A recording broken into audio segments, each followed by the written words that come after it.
മനുഷ്യരക്ഷ സാധിക്കുവാൻ വേണ്ടി നീ കൽപ്പിച്ച് നിശ്ചയിച്ചിരിക്കുന്ന അഗാധ രഹസ്യങ്ങളെക്കുറിച്ച് ആ ദിവസങ്ങളിൽ എത്ര ധ്യാനിച്ചിട്ടും എനിക്ക് മതിയായില്ല. അത്രയധികം മാധുര്യമാണ് എനിക്ക് അനുഭവപ്പെട്ടത്. ആ ഗാനഗന്ധർവയായ നിന്റെ സഭയുടെ മധുരകണ്ഠത്തിൽ നിന്ന് ഒഴുകുന്ന കീർത്തനങ്ങളും ഉത്തമഗീതങ്ങളും കേട്ടപ്പോൾ ഞാൻ എത്രമാത്രം ആനന്ദാശ്രു പൊഴിച്ചെന്നു. അവയുടെ അമൃത തരംഗങ്ങൾ എൻ്റെ കർണപുടങ്ങളിൽ പതിച്ചതോടൊപ്പം അവയിൽ അലിഞ്ഞു ചേർന്നിരിക്കുന്ന സത്യം എൻ്റെ ഹൃദയത്തിലേക്കും അരിച്ചിറങ്ങി. ഹൃദയം നിറഞ്ഞ ഭക്തിയും സ്നേഹവും അശ്രുരൂപത്തിൽ കണ്ണുകളിലൂടെ പ്രവഹിക്കുകയും അതിൽ കളിച്ച് ഞാൻ സുഖം പ്രാപിക്കുകയും ചെയ്തു. ഓ ദൈവമേ, നിനക്ക് നന്ദി.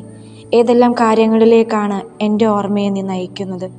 മറന്നുപോയ ഇത്തരം മഹാസംഭവങ്ങൾ കൂടി ഓർമ്മിക്കുവാനും നിന്നോട് ഏറ്റുപറയുവാനും എനിക്കിട വരുത്തുന്നത് നീയാണ്.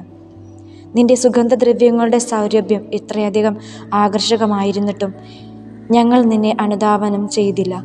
നിന്റെ സങ്കീർത്തനങ്ങളും സ്വസ്ത്രഗാനങ്ങളും കേട്ടപ്പോൾ ഇതോർത്ത് ഞാൻ വീണ്ടും കണ്ണുനീർ പൊഴിച്ചു.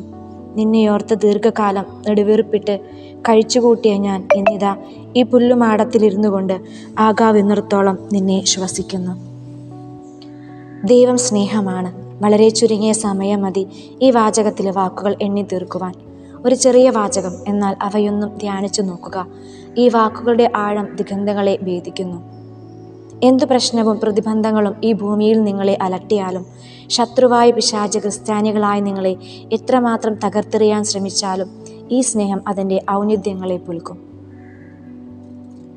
സ്നേഹപിതാവായ ദൈവമേ, വിശുദ്ധ അഗസ്തീനോസിനെ തിരുസഭയുടെ സംരക്ഷകനായി നൽകിയ അങ്ങേ കാരുണ്യത്തെ പ്രതി ഞങ്ങൾ അങ്ങേക്ക് നന്ദി പറയുന്നു. അങ്ങ് തിരുസഭയ്ക്ക് ഭരമേൽപ്പിച്ചിരിക്കുന്ന ദരിദ്രരുടെയും ആലംബഹീനരുടെയും ആവശ്യങ്ങൾ തിരിച്ചറിഞ്ഞ് യാതൊരു ഉപാധിയും കൂടാതെ തികഞ്ഞ എളിമയോടുകൂടെ അവർക്ക് ശുശ്രൂഷ ചെയ്യുന്നതിനുള്ള ശക്തിയും ധൈര്യവും ഞങ്ങൾക്കും നൽകണമേ എന്ന് വിശുദ്ധ അഗസ്തീനോസിൻ്റെ മാധ്യസ്ഥം യാചിച്ചുകൊണ്ട് ഞങ്ങൾ അങ്ങയോട് പ്രാർത്ഥിക്കുന്നു. ആമേൻ.